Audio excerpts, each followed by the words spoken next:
sommets. L'infranchissable barrière n'en a fait exister que pour les gens venus d'un ailleurs, celui de la plaine. Les montagnards locaux, eux, peu enclins à la pratique de l'escalade, savaient pourtant vaincre les obstacles en parcourant les sentiers détournés et en tissant des chemins de communication. De part et d'autre des montagnes béarnaises et navarraises, on se connaissait, on se rencontrait, afin de partager ce territoire qu'il y avait en commun. Ce n'était pas pour autant un cadre idyllique. Et ils en avaient conscience et durent établir des règles propres à leur contrée pyrénéenne afin de sauvegarder la relation forte qui les unissait, qui les faisait se rencontrer, qu'ils ont su tisser sans relâche au fil des siècles. L'usure du temps a marqué les bâtiments et parfois découragé les hommes, mais perdure le besoin d'un échange et de découverte. Aujourd'hui, 27 octobre 2018, l'Aberroite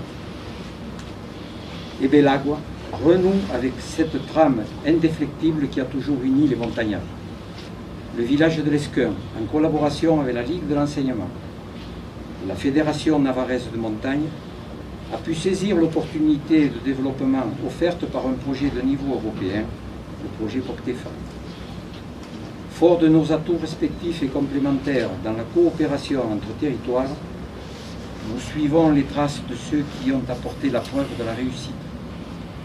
C'est pourquoi je salue parmi nous des acteurs qui ont déjà mené positivement de tels programmes transfrontaliers, élus, chefs de projet ou techniciens intervenant dans l'ombre parfois. Vous avez réussi à nous en faire autant.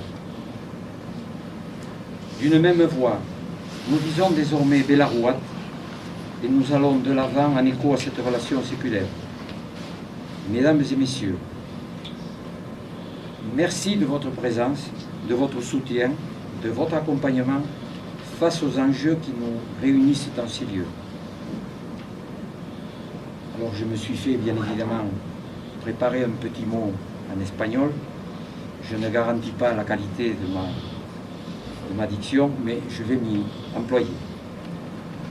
Agradezco por la presencia de todos, vecinos, amigos, colaboradores, de cara a un proyecto de labor y amistad compartidas. Je vous remercie.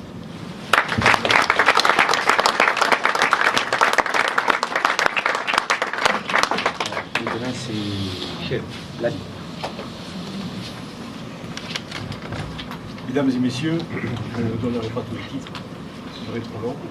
Je voudrais d'abord excuser l'absence du président de la Ligue, qui a été appelé à Paris pour un conseil d'administration extraordinaire, une assemblée générale extraordinaire, pour des élections importantes pour nous nationalement. Je voudrais, j'avais préparé un petit historique, mais M. le maire l'a fait de façon brillante et poétique, donc je ne vais pas m'y atteler. Seulement dire quand même que c'est à l'Aberroite qu'a eu lieu la première classe de neige de France. En déplaise aux Alpins, et en particulier à Chamonix, qui a découvert qu'effectivement, ils n'étaient plus les premiers, c'était nous, avec M. Carrère-Roger, qui ont porté les preuves tenantes de cette état de fait. Voilà, ça a été un lieu effectivement pour beaucoup d'instituteurs, de jeunes instituteurs en manière d'apprendre le ski. Et malgré quelques turbulences politiques au fil des ans, la Fédération des œuvres laïques d'alors a toujours été gestionnaire de ce centre. Et ensuite, la Ligue de l'enseignement l'a réouverte avec une absence de 2 années. Nous avons repris le contrôle de cet établissement qui nous tient tout nous à cœur. Et pour nous, Ligue de l'enseignement, c'est un centre historique. Voilà, je vous remercie.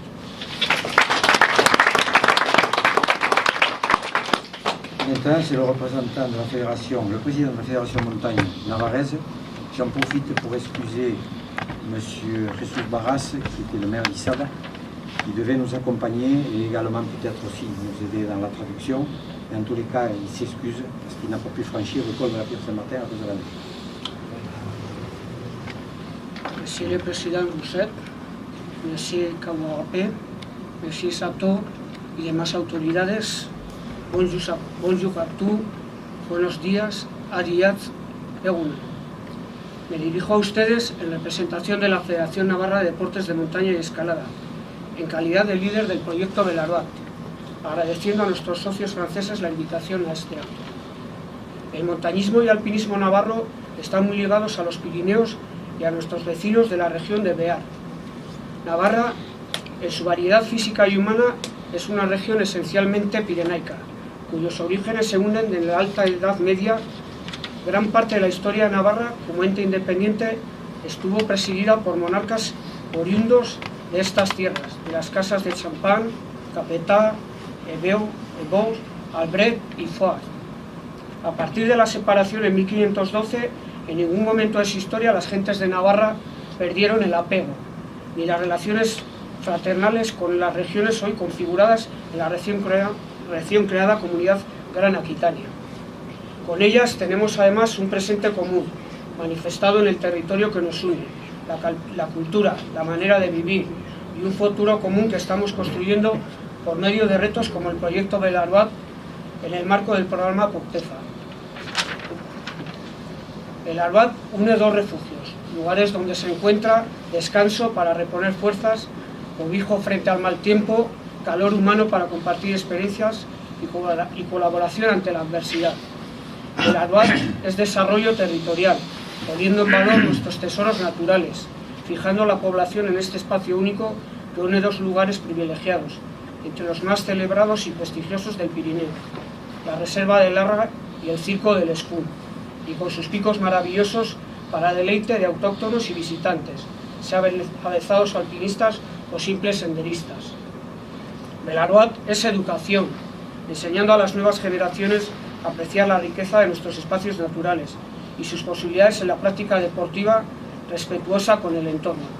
Belaruat es trabajo transicional, conjunto, siendo una gran experiencia la de estos meses y continuará siéndolo cuando termine el proyecto. Merci beaucoup, muchas gracias, merci de vous, eskerrik asko.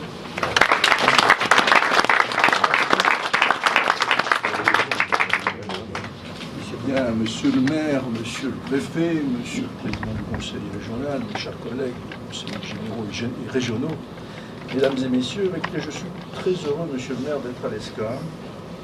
J'avais gardé de nos liens passés avec votre prédécesseur, monsieur Bailly, des souvenirs très étroits, et on avait tiré la conclusion qu'à l'ESCAM, il ne pouvait y avoir que des gens de bien. Et donc, en fait, une démonstration complémentaire aujourd'hui, si c'était nécessaire.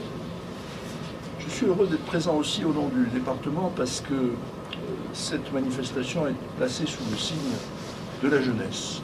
Et la présence de la Ligue est là pour l'attester. La jeunesse parce que la montagne, c'est quelque chose auquel on s'éduque. Je constate que le président Rousset commence tôt avec ses petits-enfants.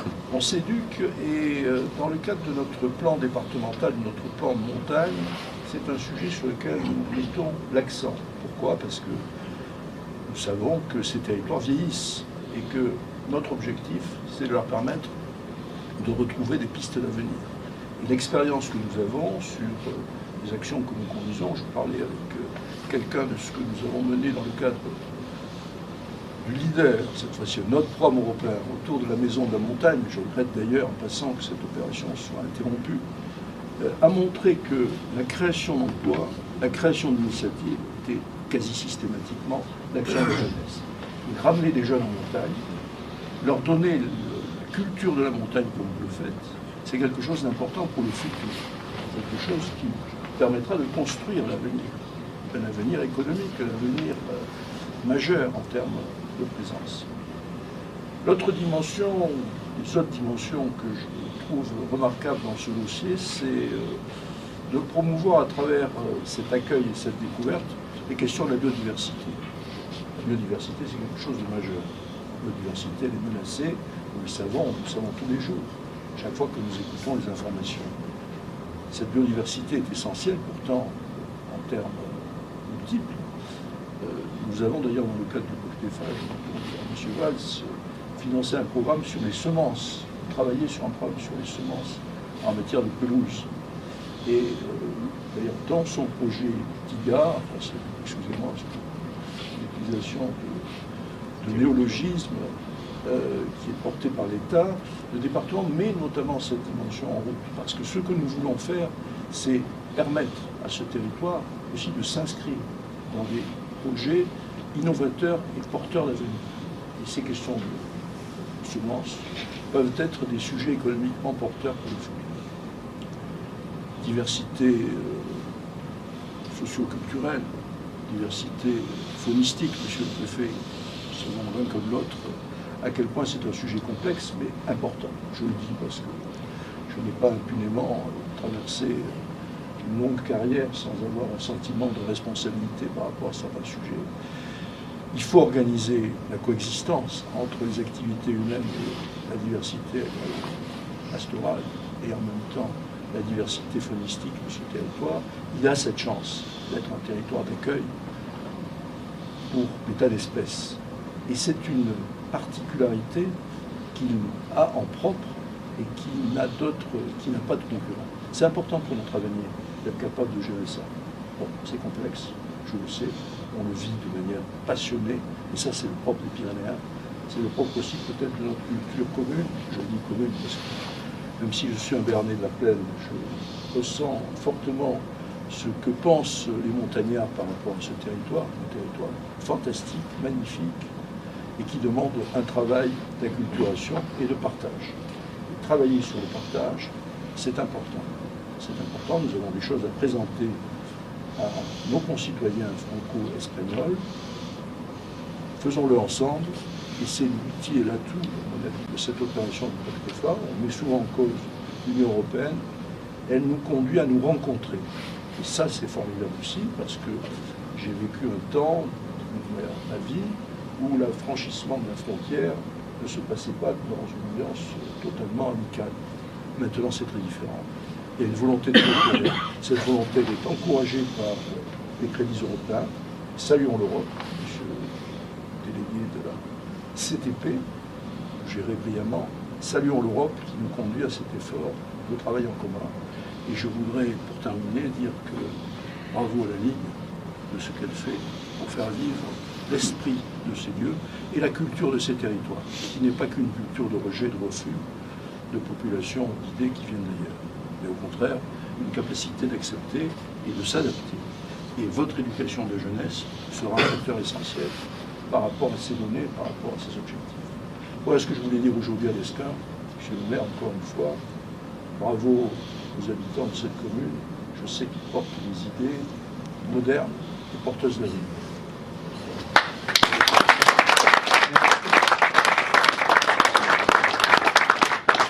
Bien, le préfet me disait tout à l'heure qu'on avait prévu 1 heure de discours. Il n'en est pas question. Moi, j'ai juste 2 choses à dire.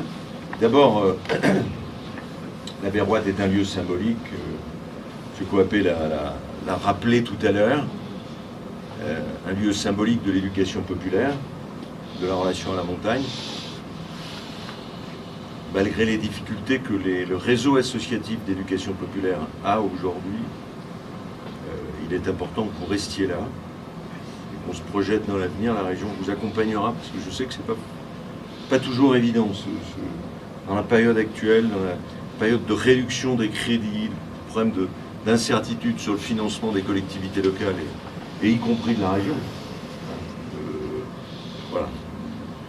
Pas s'étonner s'il y a des dérives extrémistes alors qu'on attaque l'autonomie associative.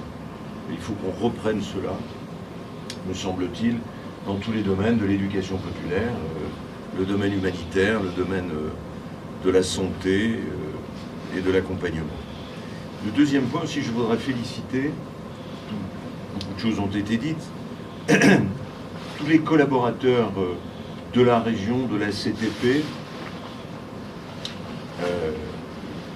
qui travaillent sur les fonds européens. C'est pas très simple de travailler sur les fonds européens. Le problème, c'est moins l'autorité de Bruxelles et les règlements de Bruxelles que ce qui se surajoute par notre chère administration centrale. Pour avoir présidé à 2 reprises, je détiens un record dans ce domaine-là, la CTP, la Communauté de travail des Pyrénées, pour piloter avec les services aujourd'hui les 3 fonds FSE, FEDER et FEADER, on en sait quelque chose. Nous sommes contrôlés d'ailleurs par des organismes qui dépendent de Bercy, et je peux vous dire que c'est pas simple. Je veux dire, il y a une sur-administration. Ce qui est très grave d'ailleurs, parce qu'on critique Bruxelles alors qu'il faudrait critiquer les administrations centrales.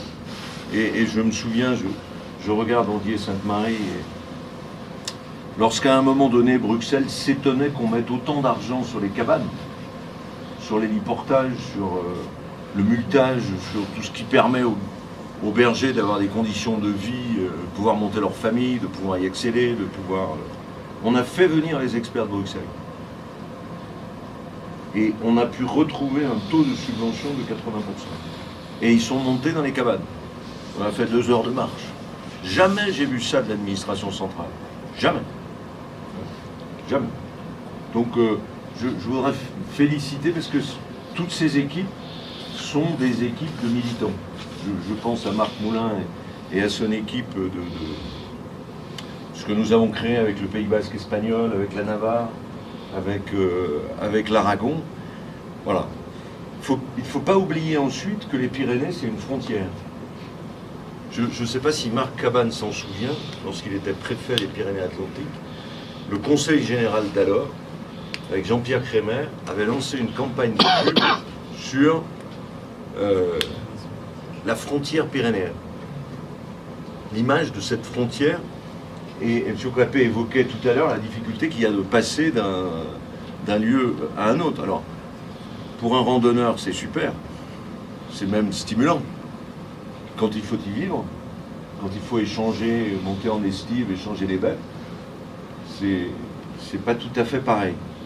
C'est pour ça que je me bats pour la réouverture de la seule ligne ferrée au centre des Pyrénées.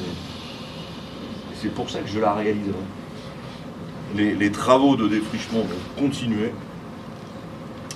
Et il faut que nous regardions, d'ailleurs, monsieur le préfet, aussi, avec les DDE du département, pour qu'on puisse faire les passages sous les ponts ferrés. Parce qu'à un moment donné, on nous a fait de la... Monsieur le préfet, là, qui est compétent, c'est ouais. de dire... Voilà. Je lui lance un petit message. Il y en a notamment un avant à la fin de la plaine de Bedouce, là, quand vous sortez vers Esquite, là, et voilà, il y a un petit passage à faire. M'inquiète un peu. Bon, voilà, en tout cas, moi, je suis très heureux que ce projet européen de Bellerotte se fasse. Voilà, et puis bon, on le verra.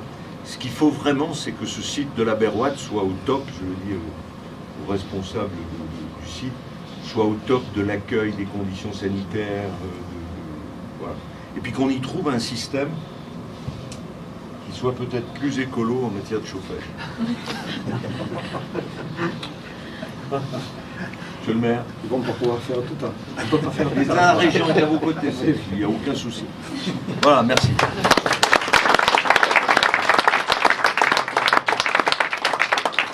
Monsieur le Président du Conseil régional, Monsieur le conseiller représentant le Président Lasserre et Madame la conseillère départementale, Messieurs les vice-présidents du Conseil régional, Monsieur le Président de la communauté de communes, Monsieur le maire, Messieurs les présidents de la Fédération navarraise de la montagne et de la Ligue de l'enseignement, je salue également son délégué général, Mesdames et Messieurs les élus, Mesdames et Messieurs, c'est évidemment un plaisir pour moi d'être ici dans ce refuge que je découvre, j'en découvre en particulier l'importance pour participer à cette inauguration. Il se trouve que l'État, ses services, son représentant, ont récemment réalisé une opération de lâcher de 2 ours dans le département des Pyrénées-Atlantiques et plus exactement en Béarn. Eh bien, quelques jours après leur lâcher, nos 2 ours sont allés faire une incursion ou une excursion en Espagne, toutes les deux d'ailleurs.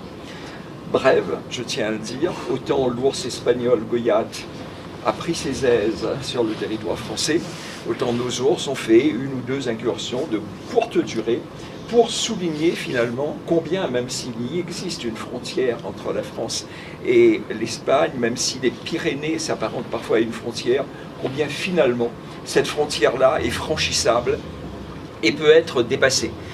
Elle est franchissable et elle est dépassée souvent par les hommes, notamment par des bergers qui partent en estive et qui effectivement franchissent allègrement cette limite entre les deux pays, avec d'ailleurs des problèmes de réglementation, y compris de réglementation sanitaire, puisqu'effectivement pour pouvoir le faire, les troupeaux en question doivent être spécialement traités. Elle est franchie également régulièrement par les randonneurs et je veux saluer cette initiative dans le cadre du programme opérationnel de coopération territoriale Espagne-France-Andorre. Je le sens parce que je l'ai appris il n'y a pas très longtemps.